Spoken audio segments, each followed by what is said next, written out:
Hello, YouTube. Pinchio08 here. I'm very sorry for a long absence. It's been a very stressful moment for me because we're very close to Christmas as well as New Year's of 2021 and all. So it can be very stressful times for us. But anyway, during this road to Christmas, yes, you're seeing it here. I have been shopping for more airplanes. You may have seen it on some videos, as well as on Facebook, that this has started to become the month of the Delta Connection CRJ 900 by GeminiJets like that. I definitely tried my attempts pretty much, but I never succeeded though. So I definitely do pray that either one will one day show up at a really low price, or I could buy one off of a seller on Facebook.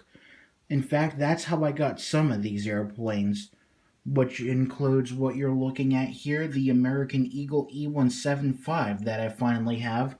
The other three planes we're looking at, Spirit A319 Yellow, Bearfair Yellow, United 737-700, and Delta 757-300. These were all purchased off of eBay. But as for the American Eagle E175, this was definitely purchased from a seller over Facebook who went by the name Peyton Ramirez. So thank you very much for this purchase. I've been definitely still needing this because I do have an American Eagle E170, but they have been mainly using the E175s when it comes to American Eagle service here in Jacksonville. So I'm glad I finally got one with an E170 in my collection. So they're going to work out great.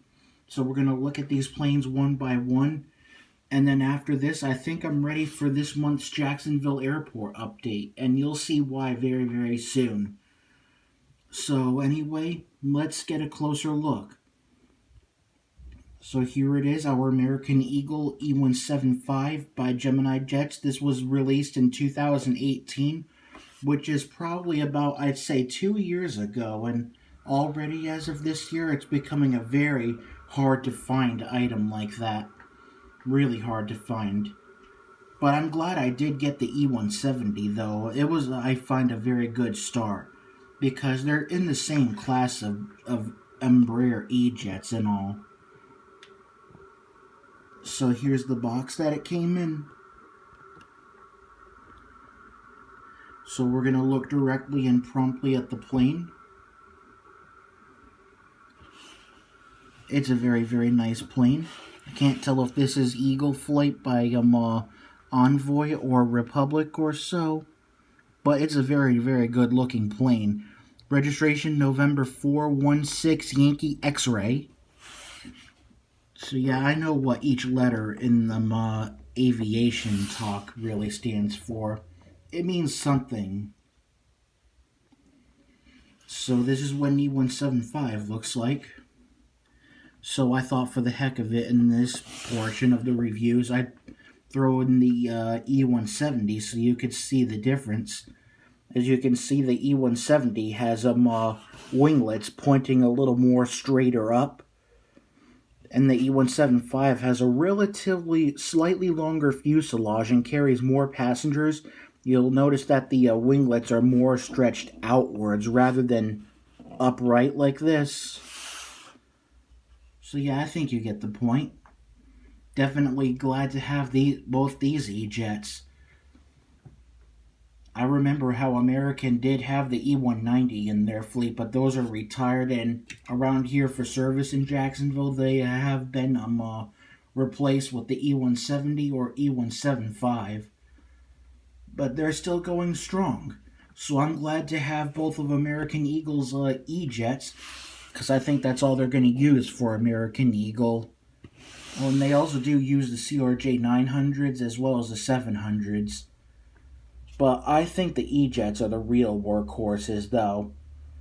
When it comes to Delta Connection or the American Eagle, I find that the CRJ 900s are like really the workhorses.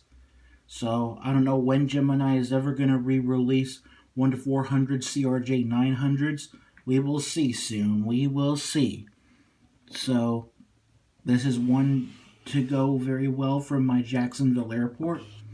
we're going to shift to another plane now, and that would be the GeminiJets Spirit Airbus A319 in the brand new Bear Fair Yellow. As you can see, one thing different compared to the A320 and A320neo is that this is the only Airbus aircraft in the Bear Fair Yellow with Spirit that does not have any sharklets or winglets, just these fence tips, which is traditional. I don't know if Spirit has any plans to upgrade the wings of the A319s to having sharklets. This is definitely a second-hand brought model, because if you're looking very closely here at the box, there's a few marks from the previous owner like that. So the box does have a little bit of wear and tear, but as long as I know the model is here, that's what matters to me. And unfortunately, we still have not heard from Spirit flying in and out here in Jacksonville yet. I am definitely hoping that when there's a demand for even more flights to Baltimore or any place else that Spirit goes to for very, very cheap prices, that they do go here again soon. Of course, they haven't left yet. They're just temporarily gone, all because of the COVID-19. Of course, it has been spread out throughout our news feeds on Facebook that some companies have been approved for COVID-19 vaccine. So, cure is on the way for this. I'm staying positive. But I'm not going to be flying on a plane until everything is approved. Alright, the next plane we are shifting to is the United Airlines 737-700. I've definitely never thought I would never need this plane for a Jacksonville airport update, but I do, because this has become a very common United mainline aircraft that United's been using here in Jacksonville for one of the flights from here to Houston IAH. Some other times they'd shift gears between the A319 as well as the 737-800 and even the 737-900. Day by day, passenger demands get either very, very high or very, very low. It depends, though. I'll find out what's used on Flight Radar for today's update. If it's going to be a 737-900, I'll have to substitute for an 800 because I don't have a 737-900 with United, either with the standard winglets or in that beautiful Eco Skies livery. And I don't know if United has plans to paint their 737-700s in the beautiful brand new Evo Blue livery or not. Because that's what I call the new liveries. I heard from someone that they call it the Evo Blue, and I gotta tell you, those are really excellent new liveries, and I'm glad to have some planes like that. Now we're going to move to the last plane that we are taking a look at new to my collection, the Delta Boeing 757-300. Finally, I have been wanting to get my hands on a Delta 757-300 for a long time. In fact, I have heard sometimes they have sent these planes here to Jacksonville before, but not as often as they used to.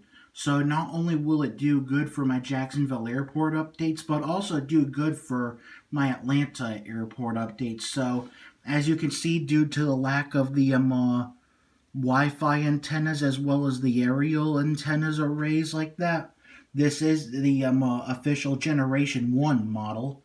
And I prefer this model the most because when GeminiJets did come out with a Gen 2 version of both the 757-300 and the 757-200. Apparently, the in-flight entertainment antenna or cable box was kind of on both models put backwards. On the 757-300, they would have it up here, when normally on the 757-300, it's supposed to be back here. And then on the 757-200 Gen 2, they put it back here when it's supposed to be up here. So I'm really not happy about Gemini. I'm completely arranging the those antenna boxes incorrectly on these Generation 2 models. So that's why I prefer the Gen 1 model the most. Now that I've got a 757-300 with winglets, I could be on the lookout someday for one without winglets. I mean, I've got a Gen 1 Delta 757-200 with winglets and one without winglets. It'll work either way.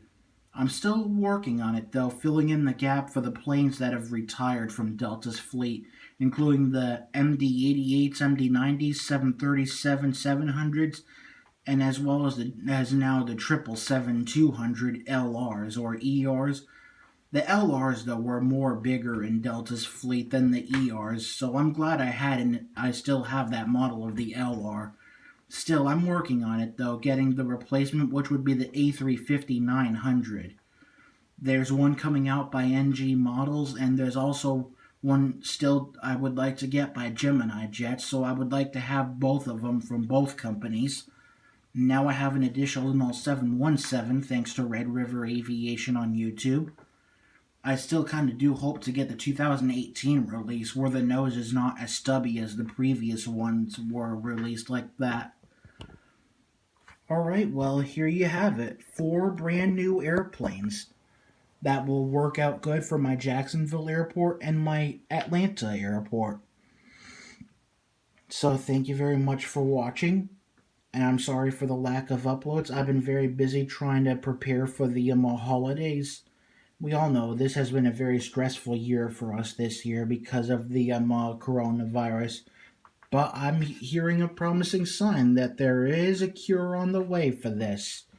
So it won't be long now. I predict by the middle of 2021, it'll be all set. Plus, October of that year is going to be the 50th anniversary of the Walt Disney World Resort. So I can almost imagine how many flights we're going to get to Florida just for that. Either to Orlando or here in Jacksonville or anywhere in Florida for people to drive all the way to Disney World for them. It's going to be a madhouse of airplanes, so look out for that. So thank you for watching. Jacksonville Airport update coming up very, very soon. So thank you for watching. Until next time, this is Cameron at Pinchy08 signing and pinching out. Take care. See you in the wild blue yonder. Happy flying.